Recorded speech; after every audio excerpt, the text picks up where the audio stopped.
अस्सलाम वालेकुम नाजरीन, मैं हूं मोहम्मद अदील और आप लोग देख रहे हैं मेरा यूट्यूब चैनल।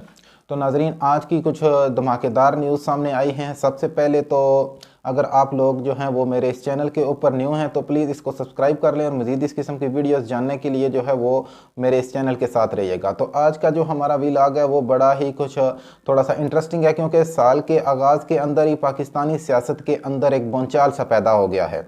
क्योंकि अभी एक दिन पहले ही नेशनल सिक्योरिटी कमेटी की जो मीटिंग बुलाई गई थी, उसका एजेंडा मैंने अपनी पिछली वीडियो में भी आपसे शेयर किया था कि क्या था।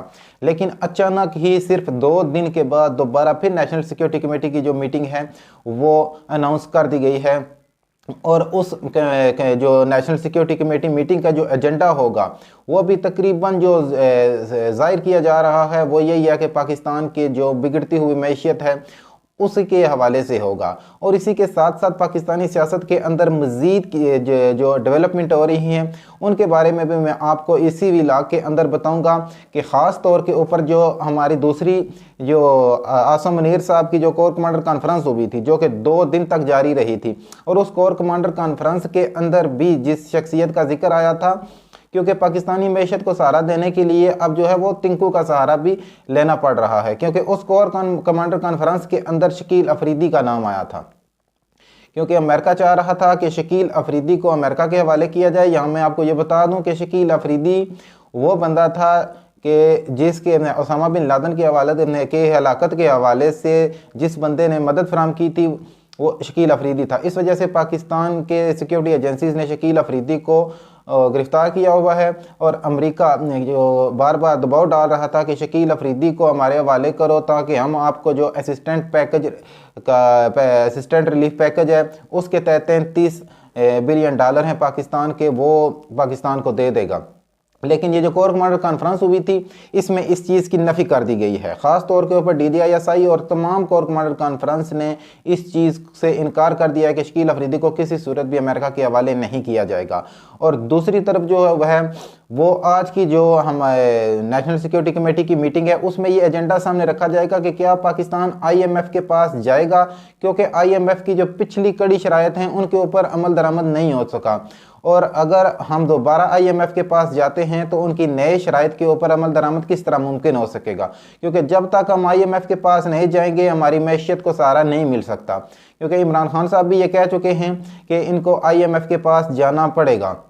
अब देखना ये होगा कि एक तरफ तो इलेक्शन का माहौल भी बन रहा है, क्योंकि टेक्नोक्रेट सेटअप की जो बात चली थी वो इसी वजह से थी और इसी तनाजर में थी कि जो मौजूदा PDM है ये थोड़ा सा रिलीफ चाहती थी, क्योंकि अब इनको अपनी मैशियत को संभालने के लिए बड़े जो है ना दलेराना किस्म के फैसले लेना होंगे। क्योंकि अब पाकिस्तान की मैशियत इस जगह के ऊपर पहुंची हुई है कि इसको ऊपर उठाने के लिए बहुत बड़े बड़े इकदाम उठाना पड़ेंगे। और उसके लिए तकरीबन हर जो भी पार्टी होगी जो भी IMF के इस पैकेज को या जितने भी इकदाम होंगे उनको इम्प्लीमेंट करवाने के साथ देगी, तो उसकी पॉपुलैरिटी में भी तकरीबन बतदरीज कमी होगी। क्योंकि जो जो IMF के इस पैकेज को अमल दरामद देना पड़ेगा मुल्क में महंगाई बढ़ती चली जाएगी, और जब महंगाई बढ़ेगी तो आवाम की तरफ से इनको गालियां पड़नी हैं और जो पॉपुलैरिटी है वो भी डाउन होगी। अब मसला ये है कि PDM की जमातें इस चीज़ के ऊपर फंसी हुई हैं कि एक तो इनकी अपनी जो पॉपुलैरिटी थी वो तो बिल्कुल डाउन है। अगर ये 70-60-70% के ऊपर पॉपुलैरिटी के ऊपर होते तो 15-20% कम भी हो जाती तो फिर भी कोई मसला नहीं है। मसला अब ये है कि यहीं टोटल बस 15-20 के ऊपर। तो इस सूरत हाल से निकलने के लिए ये जो टेक्नोक्रेट का शोशा छोड़ा गया था ये इसी वजह से था कि सारे के सारे मामला टेक्नोक्रेट के हवाले किए जाएं और जो PDM की गवर्नमेंट है इसको घर भेज दिया जाए और ये भी अपना जो है वो फेस सेविंग चालें। और दूसरी तरफ टेक्नोक्रेट गवर्नमेंट जो आए वो अपनी मनमानियों से जो भी मर्जी है मैशत के वाले से फैसले करें, उनको अवाम के साथ किसी किस्म का कोई इंटरेक्शन नहीं है।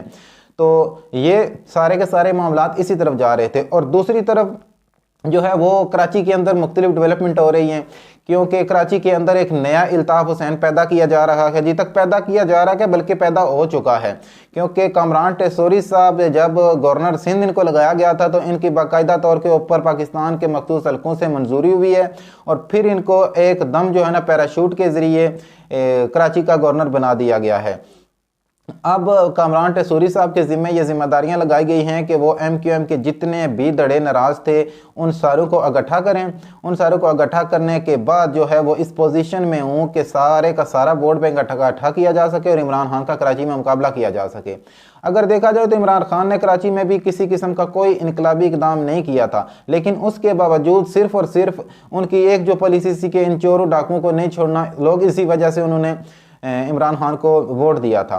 और अब कामरान टेसूरी साहब जो हैं वो इसी मिशन के ऊपर लगे हुए हैं। और आपने कल देखा भी होगा कि पीएसपी से भी वो मिले हैं, फारूक सत्तार से भी मिले हैं और दूसरे जो उनके रहनुमा उन सबको भी वो इकट्ठा कर रहे हैं। और उनको ये ख़ास किस्म का टास्क दिया गया है क्योंकि अब दूसरे एमक्यूएम के अंदर इतनी सख्त नहीं है कि वो पाकिस्तान तहरीके इंसाफ का मुकाबला कर सके। एक तो वो खुद बिखरी हुई थी और दूसरे पाकिस्तान तहरीके इंसाफ जो है वो मज़ीद पॉपुलर हो रही है। और एक और जो सिंध के अंदर मज़ीद इंटरेस्टिंग किस्म की न्यूज़ ये है कि पाकिस्तान पीपल्स पार्टी और सिंध के जो है ना एमक्यूएम के दरमियान कुछ थोड़े बहुत इख्तलाफात सामने आ गए हैं। और वो इख्तलाफात यही हैं कि बिलावल भुट्टो जरदारी अभी कुछ दिन पहले कह चुके हैं कि सिंध के अंदर जो नया मेयर होगा वो जाला होगा। और अब एमक्यूएम ये नहीं चाहती, क्योंकि एमक्यूएम तो कभी भी नहीं चाहती कि अपने घर की जो जिम्मेदारी है वो किसी दूसरे बंदे को दे दी जाए। तो इस वजह से ये क्लैशेस भी सामने आ रहे हैं। और साथ ही साथ एमक्यूएम ने ये धमकी भी दी है कि अगर हमारे मामला सेटल नहीं होते पाकिस्तान पीपल्स पार्टी के साथ तो हम पीडीएम से अलग हो जाएंगे। मतलब कि अगर वो पीडीएम से अलग हो तो पीडीएम की भी छुट्टी हो जाएगी और ये जो 13 जमातों का गठजोड़ बना हुआ है इसकी हुकूमत वैसे भी ख़त्म हो जाएगी। तो अब पीडीएम के पास भी टाइम थोड़ा रह गया, क्योंकि इनको भी मखसूस हलकों की तरफ से ये वाज़ेह तौर के ऊपर पैगाम दे दिया गया है कि अगर आप ये दो बड़े इकदाम करने हैं तो वेल एंड गुड, नहीं तो अपनी छुट्टी समझें। एक तो यह कि पाकिस्तानी मैशत को संभाला देने के लिए उनको मज़ीद बहुत ही बड़े बड़े इकदाम करना पड़ेंगे। अगर ये नहीं कर सकते, क्योंकि इस वक्त सबसे बड़ा मसला जो है वो पाकिस्तानी मैशत का बना हुआ है। क्योंकि जो बार बार ये हमारे वफाकी वज़ीर ख़ज़ाना साहब कह रहे थे कि पाकिस्तान डिफ़ॉल्ट नहीं होगा, कुछ भी नहीं होगा, लेकिन आज की जो मौजूदा तरीन जो करंट सिनेरियो है वो पाकिस्तान बिल्कुल डिफ़ॉल्ट के दहाने पर पहुंचा हुआ है। और अभी इन्हीं दिनों के अंदर अंदर अगर कुछ ऐसे बड़े फैसले ना किए गए तो पाकिस्तान कन्फर्म है कि डिफ़ॉल्ट हो जाएगा। तो जितने भी हमारे मुक़द्दर हल्के हैं वो ये नहीं चाहते कि पाकिस्तान डिफ़ॉल्ट हो। तो इस मामले में आज की मीटिंग के बाद जो भी एलामिया जारी किया जाएगा उसके मतलब जो भी अपडेट होगी वो भी आप लोगों से शेयर करूँगा।